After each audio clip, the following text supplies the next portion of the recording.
Oore ọ̀fẹ́ òun adùn nílé tiwa.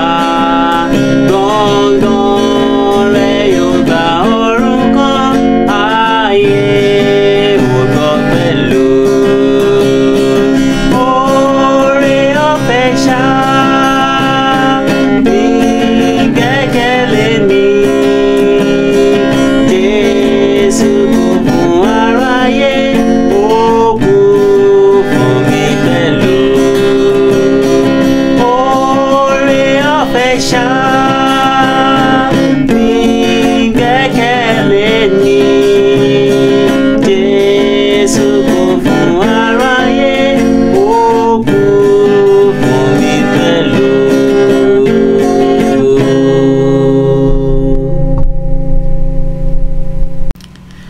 Ẹ káàbọ̀ sórí ètò wa, ètò oore ọ̀fẹ́ fún ìyípadà. A dúpẹ́ lọ́wọ́ Ọlọ́run fún àǹfààní rẹ̀ láti tún fi wá sórí ètò yìí ní ọjọ́ òní.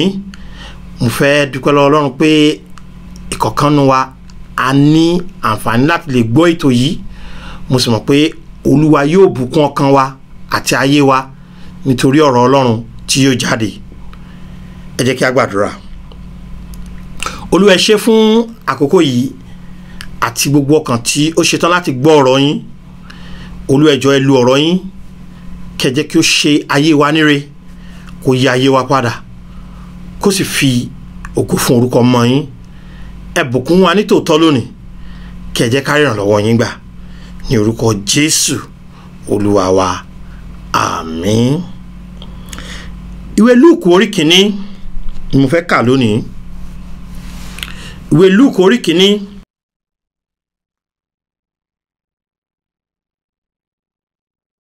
wọ́n kà láti ẹsẹ̀ 13 títí dé ẹsẹ̀ 17. Ẹsẹ̀ 17 ni wọ́n ti mú gbólóhùn tí mo fẹ́ lò jáde. Ṣùgbọ́n kí ìtàn náà kó lè yé wa, wọ́n kà láti ẹsẹ̀ 13. Ṣùgbọ́n áńgẹ́lì náà wí fún pé, má bẹ̀rù Sakaraya, nítorí àdúrà rẹ gbà. Elizabeth aya rẹ yóò sì bí ọmọkùnrin kan fún ọ. Ìwọ sì sọ orúkọ rẹ̀ ní Jòhánù. Ìwọ sì lí ayọ̀ àti inú dídùn. Ènìyàn pípọ̀ yóò sì yọ̀ sí ìbí rẹ̀, nítorí òun ó pọ̀ níwájú Olúwa. Kì yóò sì mu ọtí wáìnì, bẹ́ẹ̀ ni kì yóò sì mu ọtí líle. Yóò sì kún fún ẹ̀mí mímọ́, àní láti inú ìyá rẹ̀ wá. Wọ́n sì pa pípọ̀ dà nínú àwọn ọmọ Ísírẹ́lì sí Olúwa Ọlọ́run wọn. Ẹ̀mí àti agbára Èlíjà ni òun ó sì fi ṣáájú rẹ̀ lọ, láti pa ọkàn àwọn bàbá dà sí ti àwọn ọmọ, àti ti àwọn aláìgbọràn sí ọgbọ́n àwọn olóòótọ́. Ẹ wá gbọ́ gbólóhùn tó tẹ̀lé o. Kí ó lè pèsè ènìyàn tí a múra sílẹ̀ de Olúwa. Mo fẹ́ bá wa sọ̀rọ̀ lórí ẹni tó ti múra tán, kìí ṣe tó sì múra lọ́wọ́.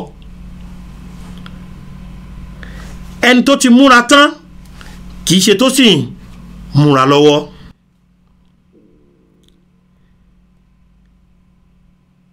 Ẹ máa gbọ́, ó ní kí ó lè pèsè ènìyàn tí ó ti múra sílẹ̀ de Olúwa.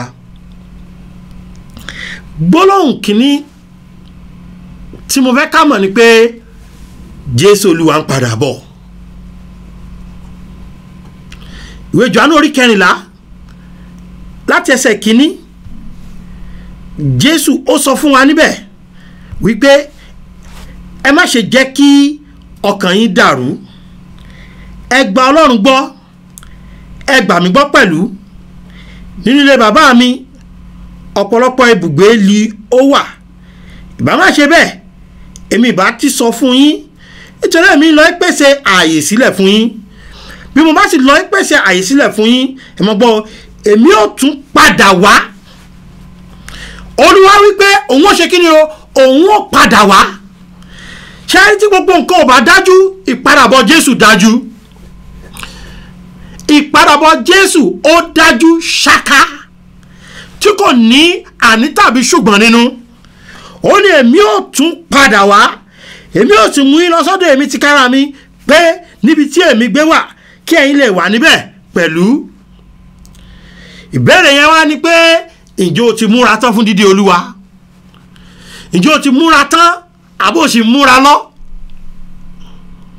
Ohun tí a fún Jòhánù níṣẹ́ láti ṣe ó ní pé kó mú àwọn ènìyàn láti múra dé dídé Olúwa, láti pèsè àwọn ènìyàn sílẹ̀ fún dídé Olúwa. Kì í ṣe pé káṣẹ́ ẹ̀ máa múra gbọ̀n kí wọ́n ti múra tán.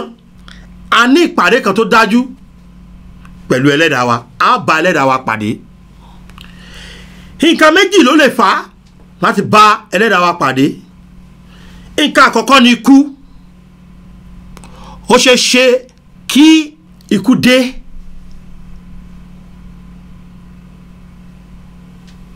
Òtítọ́ ọbẹ̀ ní pé ọmọdé ń kú, àgbà ń kú, ọ̀dọ́ ń kú, abiyamọ ń kú, àwọn tí ò bímọ náà ń kú, ọkùnrin ń kú, obìnrin ń kú. Nǹkan kejì tó lè mú wa ká pàdé Olúwa òun náà ni pé Olúwa lòun ń padà bọ̀. Pípadà bọ̀ Olúwa yẹn èmi ò mọ̀gbà náà, ṣùgbọ́n Bíbélì sọ fún wa ní ti ikú yẹn lẹ́ẹ̀kan pé a ti fi lélẹ̀ fún ènìyàn láti kú lẹ́ẹ̀kan. Lẹ́yìn rẹ̀ kọ́ kí ni o? Ìdájọ́.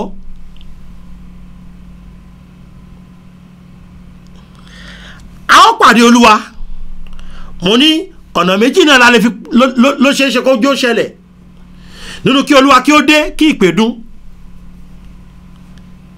tàbí kí ikú dé. Tàwa sì ti pàdé Olúwa yìí, ìdájọ́ ló kàn. Bíbélì ti ṣàlàyé ẹ̀ fún wa pé àwọn kan sínú ìparun ayérayé, àwọn kan sínú ìsinmi ayérayé. Tí má bí ọ́ nìsín, ibo ni ti ẹnu méjèèjì? Ọ̀run ni o, èmi ò dé ìjọba ọ̀run. Bẹ́ẹ̀ ni ọ̀pọ̀lọpọ̀ ilẹ̀ tí ń mirí pé Olúwa má jẹ́ n lọ sọ́run àpáàdì, má jẹ́ n lọ sọ́run àpáàdì. Ọ̀pọ̀lọpọ̀ ènìyàn ni ò fẹ́ lọ sọ́run àpáàdì, ṣùgbọ́n wọn ò tí ì múra àti pàdé Olúwa láti lọ sọ́run. Wọn ò tí ì múra rárá. Ìdí tí ọ̀pọ̀lọpọ̀ sì fi múra rèé. À ń rò pa alákòókò. Ọmọ ọdún mélòó ni mí tí ń wà kú nìsín? Yorùbá ní ikú ò dọ́jọ́, àrùn ò dóṣù. Ọ̀rọ̀ Ọlọ́run sì sọ pé lẹ́yìn ikú kí ni o? Ìdájọ́. Jésù ò lè tí ì dé nísìn o tí mo dájọ́ ìyàwó sọ́nà. Jésù ò lè tí ì dé nísìn o tẹ́ pé èyí tí ka ilé ẹ̀kọ́ gíga mi tán. Jésù ò lè tí ì dé nísìn o èmi tí rógó mi lò. Jésù ò lè tí ì dé nísìn o èyí tí kọ́lé. Jésù ò lè tí ì dé nísìn o èyí tí ra mọ́tò. Jésù ò lè tí ì dé nísìn oríṣiríṣi nǹkan là ń sọ. Jẹ́ kí n sọ fún ọ pé ọjọ́ tó kù ọwọ́ rẹ kọ́ ló wà. Jẹ́ kí n tún sọ fún ọ lẹ́lẹ́kejì pé ìjọ tí Jésù ó dé kò sí lọ́wọ́ èmi àti ẹ. In tó dára jù tó ṣe pàtàkì òun ni pé ká ti múra de dídé Jésù. In tó dára jù tó ṣe pàtàkì òun ni ká ti múra de pípàdé Olúwa. Kì í ṣe pé àwọn amúra wẹ́rẹ́wẹ́rẹ́. Ìmúra yìí ẹ̀kan ni. Kí ló dé táwọn èèyàn tí ì múra sílẹ̀? Ọ̀pọ̀lọpọ̀ ló fẹ́ràn òkùnkùn ju ìmọ́lẹ̀ lọ. Mo fẹ́ jayé díẹ̀ sí i. Òun ni gbólóhùn tó máa ń jáde lẹ́nu ọ̀pọ̀lọpọ̀ wa. A máa ń sọ pé a fẹ́ ṣe kí ni o? A fẹ́ jayé díẹ̀ sí i. A fẹ́ gbádùn ara wa. A fẹ́ lo ìgbà díẹ̀. Ìwé Jòhánù orí 3 ẹsẹ̀ 19 sọ̀rọ̀ kan. Ó ní ẹsẹ̀ kọkàndínlógún ó ní èyí ni ìdájọ́ náà pé ìmọ́lẹ̀ wá sí ayé àwọn ènìyàn fẹ́ òkùnkùn ju ìmọ́lẹ̀ lọ nítorí iṣẹ́ ọwọ́ wọn burú. Nítorí olúkúlùkù ẹni tí ó bá hùwà búburú ní kórìíra ìmọ́lẹ̀ kì í sì wá sí ìmọ́lẹ̀ kí a má ṣe bà iṣẹ́ rẹ̀ wí. Ká má ṣe bà iṣẹ́ rẹ̀ wí. Ọ̀pọ̀lọpọ̀ ènìyàn náà kórìíra ìmọ́lẹ̀ sì wá sáyé. Kí ló táwọn èèyàn múra? Wọ́n sọ pé àkókò tí tó láì ṣe pé wọ́n mọ àkókò. Kí ló táwọn èèyàn múra? Wọ́n fẹ́ràn òkùnkùn. Ìdí tí o ò fi tí ì ṣe tán láti gba Jésù ni pé o sì fẹ́ máa gbọ́dọ̀ ọkùnrin tí ìwọ àti ẹ̀ tí ì fẹ́ra yín sílé. Ìdí tí o ṣe tí ì ṣe tán láti gba Jésù láti pàdé Olúwa rẹ o ní pé ó sì ti Ọlọ́run kó máa mú gbókì. Ìdí tí o ṣe tí ì ṣe tán láti wá Olúwa rẹ pàdé o ní pé ọtí, àlè yíyàn, ìrédè òru, kíkówó jẹ níbi iṣẹ́, yíyan ọmọlàkejì jẹ, ó rọ̀ Ọlọ́run, rìkísí àti àbòsí. Gbogbo wa lápàdé Olúwa, bóyá nípa ìgbàsókè tí Jésù bá dé lẹ́lẹ́kejì tàbí nípa ikú. Ibi kan nínú méjèèjì la lọ, ìjọba ọ̀run tàbí ọ̀run àpáàdì. Mo ní ṣé wọ́n ti múra tán? Ìdí táwọn èèyàn fi múra òun ni pé wọ́n rò páwọn ní àkókò. Ìdí táwọn èèyàn fi múra òun ni pé wọ́n fẹ́ràn òkùnkùn ju ìmọ́lẹ̀ lọ. Mo ti sọ̀tọ̀rọ̀ fún wa ẹ̀yin èèyàn Ọlọ́run. Àkókò dídé Jésù àti àkókò ikú wa kò sí lọ́wọ́ wa. Méjèèjì la ò mọ̀.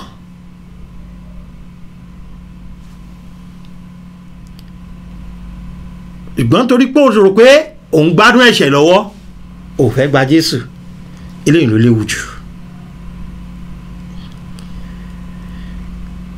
Aránjú àánú wa bí a ṣe rán mi sí ọ lónìí kí o lè pèsè àwọn ènìyàn sílẹ̀, kí Jòhánù lè pèsè àwọn ènìyàn sílẹ̀. Àwọn tó ti múra de pípàdé Olúwa, àwọn tó ti múra de rírí Olúwa. Èmi náà fẹ́ kọ́ tó bá tẹ́tí sí mi lówùúrọ̀ ní àkókò yìí. Tí o bá tẹ́tí sí mi ní àkókò yìí, mo fẹ́ kọ́ bó ṣe lè múra de Olúwa. Wọ́n mọ̀ ń sọ fún wa pé fún dídí Olúwa yìí, ìgbáradì kan péré tó ní òun náà ni pé kó wá sọ́dọ̀ Jésù. Tó o bá ti wá sọ́dọ̀ Jésù pẹ̀lú ìgbàgbọ́ nínú Kristi Jésù gẹ́gẹ́ bí ẹbọ tí Ọlọ́run rú fún ìwẹ̀nùmọ́ ẹ̀ṣẹ̀ mi àti ẹ, tó o bá ti fi ìgbàgbọ́ rẹ sínú Jésù, Bíbélì wípé kí ẹnikẹ́ni tí ó bá gbàgbọ́ má bàa ṣègbé. Jòhánù orí 3:15 ní nítorí Ọlọ́run fi aráyé tó bẹ́ẹ̀ gẹ́ tó fi ọmọ bíbí rẹ̀ kan ṣoṣo fún ni, kí ẹnikẹ́ni tí ó bá gbàgbọ́, ẹni tó bá lè wá pé èmi rè Olúwa, tó bá lè wá bí olè orí igi àgbélébù yẹn tó sọ pé àwa wà nínú ẹ̀bi yìí torí pé a jẹ̀bi ni. Nígbà tó wá tó wípé rántí mi ní ìjọba rẹ, ẹ̀kan ni Jésù gba pèsè rẹ̀ sílẹ̀ fún ìjọba náà.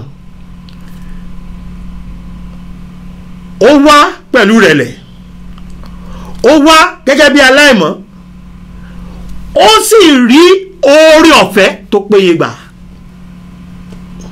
Torí pé lọ́dọ̀ Jésù ni oore ọ̀fẹ́ tó péye wà.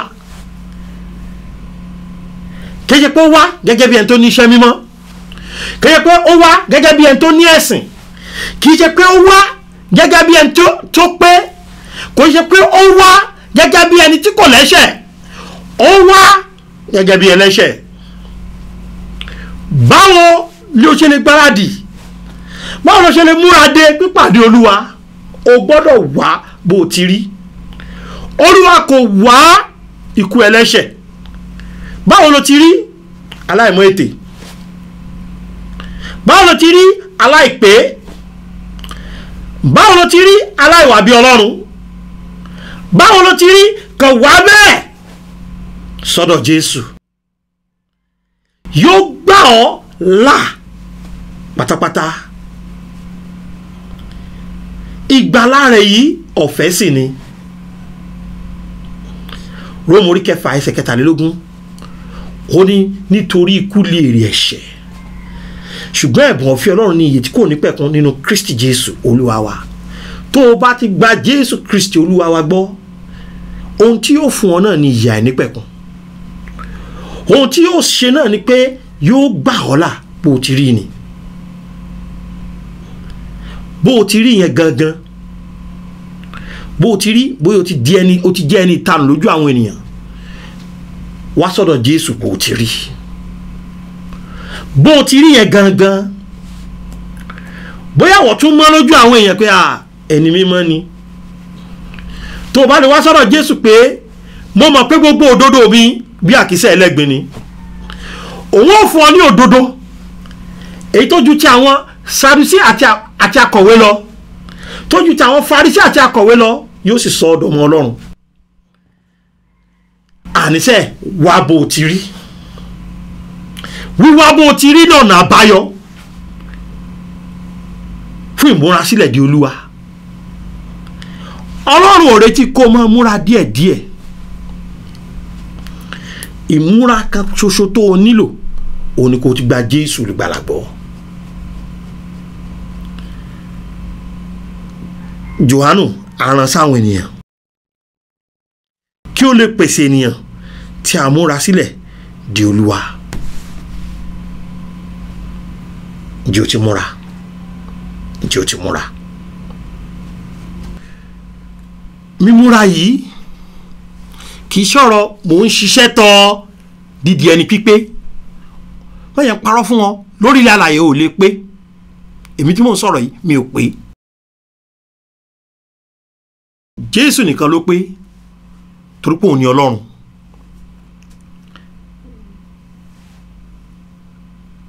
mò ń gbàdúrà kí n lè déjọba ọ̀run. àdúrà kọ́. mo ń ṣiṣẹ́ tọ́ bí màá ṣe déjọba ọ̀run. ò tí ì múra báwọn. ìmúra yìí ni pé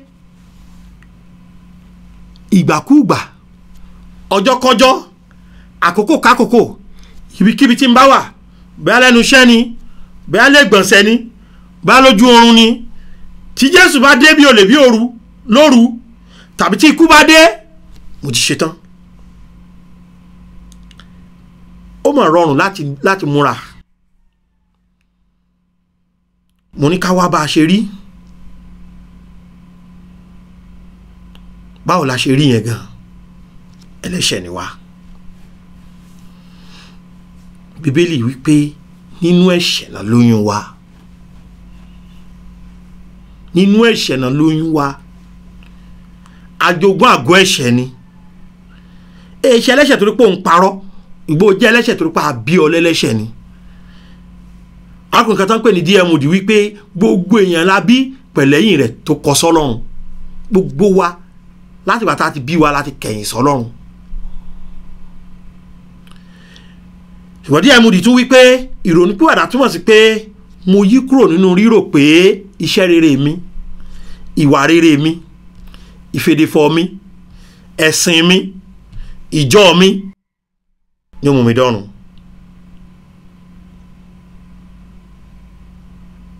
ṣùgbọ́n wíwá sọ́dọ̀ Jésù ní ìgbàgbọ́ kíkún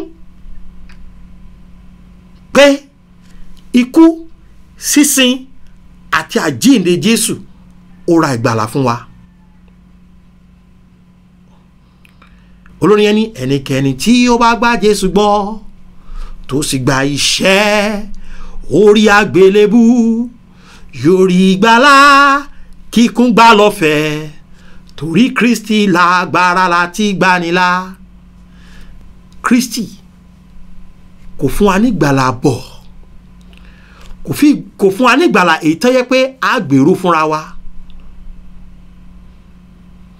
tó wá jẹ́ pé agbéró a jẹ́ pé àti ìmúra ṣùgbọ́n ìgbàlà tí Kristi fún wa lè tó ń gangan gbéró fúnra rẹ̀.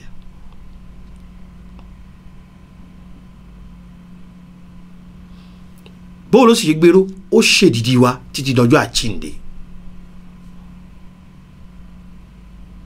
ó fi wá sínú ọwọ́ rẹ̀.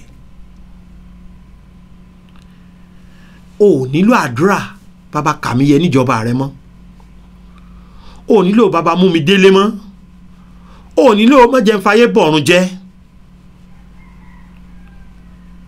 àwọn tí ó ti múra láti pàdé Olúwa òun ni àwọn tó ti gba Jésù tọkàntọkàn, Jésù nìkan gẹ́gẹ́ bí olùgbàlà wọn. Róòmù orí 3 ẹsẹ̀ 22.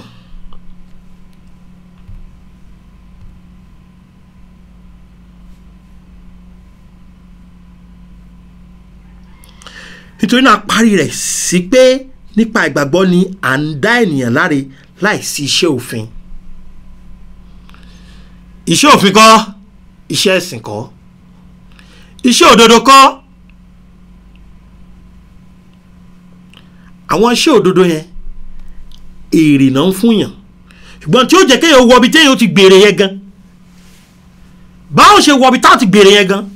òní ká ti múra, ìmúra yẹn ó sì rọrùn. ká mọ̀ra wa lẹ́lẹ́ṣẹ̀, ká mọ̀ pé nítorí ẹ̀ṣẹ̀ wa àjẹ̀bí ikú ọ̀run àpáàdì, ká mọ̀ pé Jésù kú asín ó jí dìde nítorí wa, ká sì pé Jésù sọ́kàn wa tọkàntọkàn, ká gbà á gbọ́ pé ikú rẹ̀ sísìn rẹ̀ ó san gbèsè ẹ̀ṣẹ̀ wa. jẹ́ kí n tún sọ fún ọ gbogbo ohun tí mo ti ń wàásù lónìí, òun ni pé a pàdé Olúwa níjọ́ kan, bóyá tí ìpè bá dún tàbí tí ikú bá dé.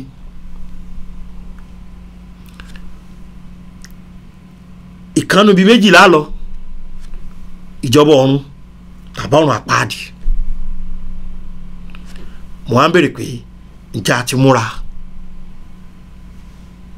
ká má bàa lọ sọ́run àpáàdì?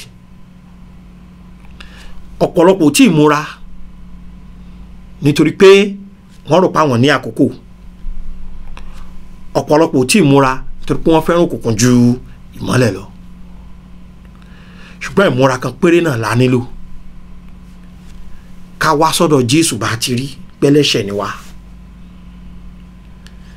ká wá sọ́dọ̀ rẹ̀ ká sọ pé nítorí ẹ̀ṣẹ̀ wa a jẹ̀bi ikú.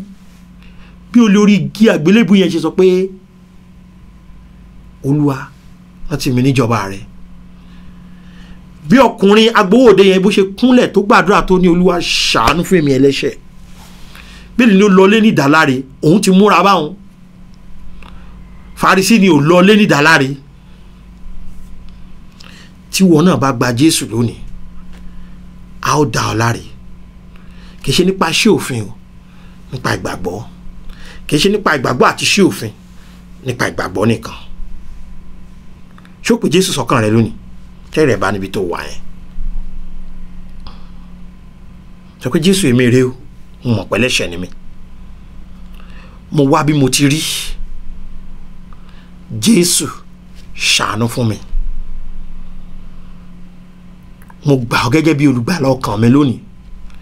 mo gbàgbọ́ nínú ikú, sísí àtàjíǹde rẹ̀, bóun ló san gbogbo gbèsè ẹ̀ṣẹ̀ mi, bó sì ra ìyà nípẹ̀kun fún mi. Jésù fún mi níyà nípẹ̀kun lọ́fẹ̀ẹ́ lónìí. ẹ ṣé tẹ́ ti múra mi sílẹ̀ fún ìjọba yín. Jésù Olúwa wa, àmín. ǹjẹ́ ẹ ti pè Jésù sọ́kàn yín bí? a fẹ́ gbọ́ látọ̀dọ̀ yín kí bí ẹ ṣe ti pè Jésù sí ọkàn yín yẹn, a fẹ́ bá yín yọ̀. bóyá ẹ sì ní ìbéèrè lórí mímúra dídé Olúwa yìí, ẹ lè pe 07038085652 07038085652 tàbí 07087682122 07087682122 tàbí 07055 307492 gbogbo àwọn nọ́mbà yìí náà ti fi sórí afẹ́fẹ́ èyí tí mo pè kàn yìí òun la fi ń ṣe WhatsApp 07055307492 ẹ ṣé tẹ́tí sétò yìí mo gba Ọlọ́run gbọ́ pé ìbùkún rẹ̀ yóò wà pẹ̀lú yín ó dàbọ̀. Oore ọ̀fẹ́ ṣá ní gbẹ́kẹ̀lé mi, Jésù kú fún aráyé, ó kú